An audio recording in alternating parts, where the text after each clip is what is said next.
Today's topic is finding motivation to draw every day and keeping motivated with your art projects. But before we jump into that, you're at my Spectre Comics channel. I'm Mike. If you haven't been here before, I would love for you to hit that subscribe button and the bell to get notified whenever I upload a video.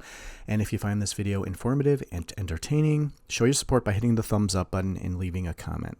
Now today, as a backdrop to my talk, I'm working on Spectre Comics issue 6, page 21, and I started working on this page shortly after completing my last Draw and Talk episode 1 video, which was on time management, and that was several weeks ago. I'm still working on this page. So I do plan to do a how to procrastinate video so you have all the best tips for making your projects take as long as possible.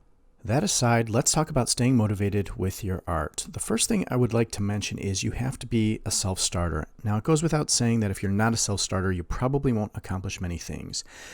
But I only bring this up because there are so many people who won't change anything about themselves in order to accomplish their goals.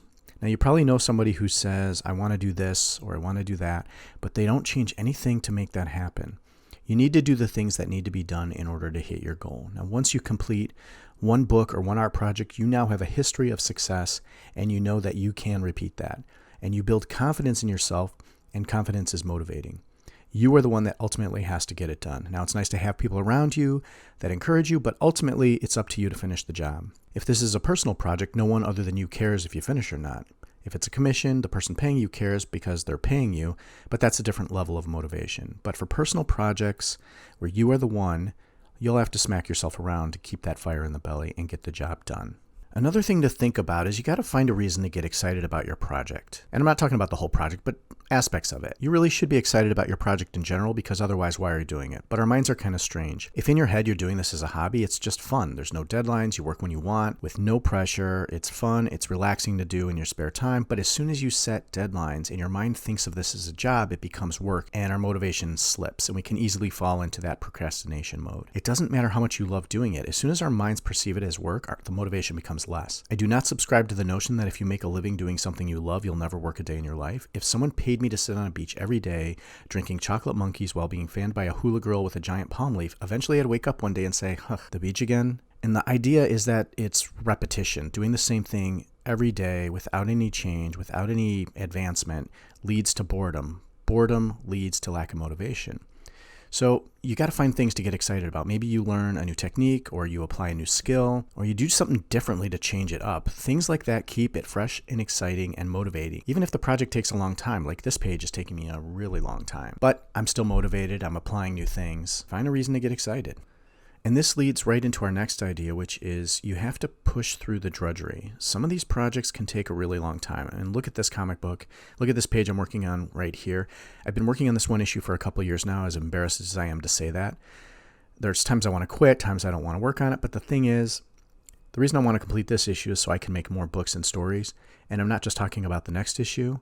I think I mentioned in my last Draw and Talk video, which will be linked in the description below, that I have 2 more issues to complete this current storyline. But I'm not even talking about that.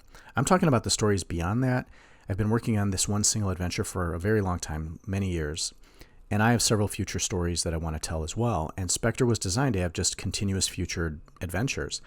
The possibilities are endless. That's why I set it in space with, you travel from planet to planet. I do have this background story arc that I'm working on, which kind of lurks in the background of the story. And at some point we'll conclude that arc. But the idea is that I can always have more adventures. I can always write Spectre stories and draw Spectre stories. So I'm in this for the long haul. The problem is each story takes a very long time to write, to draw, to complete, and especially for me because this is not my full-time job and it doesn't get 100% of my attention. So how do you push through it? How do you keep going? Well, this goes back to the last point about keeping it fresh and exciting, and also, as I discussed in the time management video, finding and learning ways to streamline your process and work faster. Once you feel like every time you work on it, you're making good progress, the drudgery tends to go away.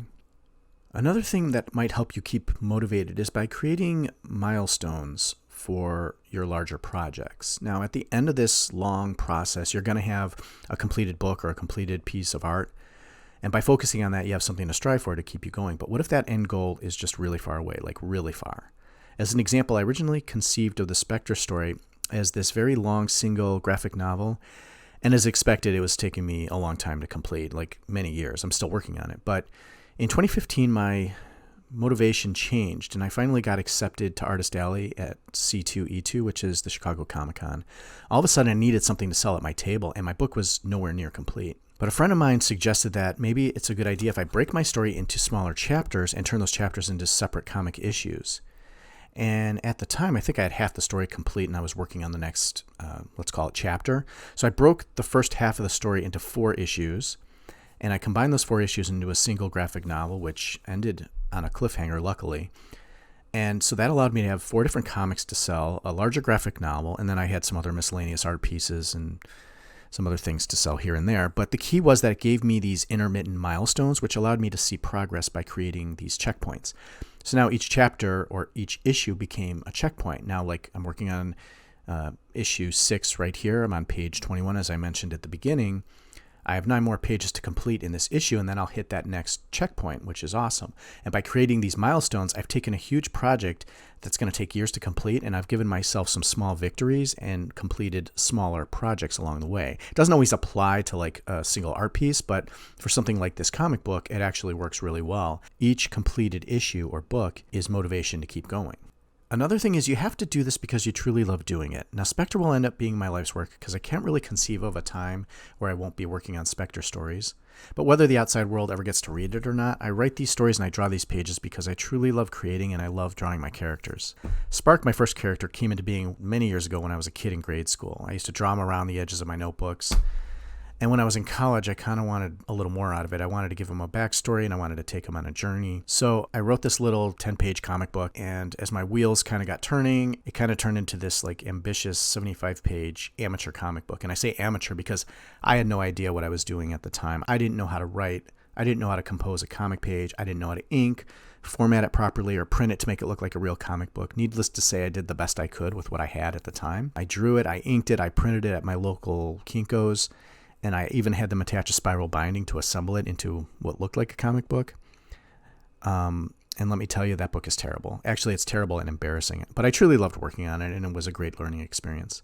But I can't even look at that book right now.